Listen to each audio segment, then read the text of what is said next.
દિયોદર પંથકમાં પડેલા અતિ ભારે વરસાદ અને વિકટ પરિસ્થિતિ વચ્ચે માનવતાનું ઉત્તમ ઉદાહરણ પૂરું પાડતી એક યુવા ટીમ અસરગ્રસ્તોની વહારે આવી છે।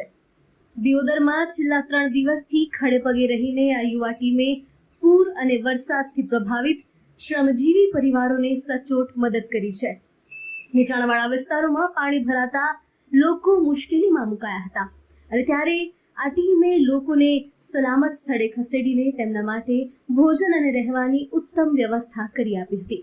દિયોદર વહીવટીતંત્રના સહયોગથી યુવા ટીમે પંથકમાં તાત્કાલિક આરોગ્ય સુવિધાઓ પણ ઉપલબ્ધ કરાવી છે।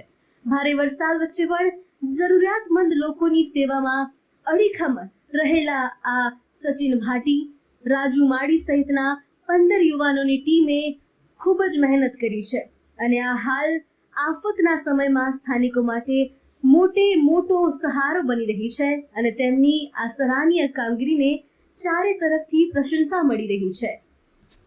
દિયોદરની અંદર જે ભારે વરસાદ પડ્યો ત્યારથી કરીને જે અમારી જે યુવા ટીમ છે ખડેપગે રહી। અમારી ટીમની અંદર 40 માણસો હતા યુવાનો। 40 માણસોની અંદર અમારે 3 ટીમ ડાયવર્ટ કરવામાં આવી હતી।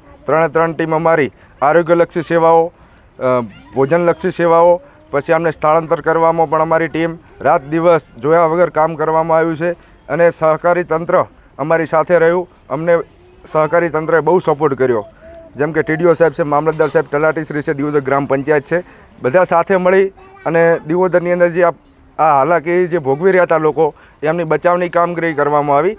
સહકારને એટલી જ વિનંતી કરીશું કે આ લોકોની પરિસ્થિતિ જાણે અને કેશડોલ ચૂકવવામાં આવે।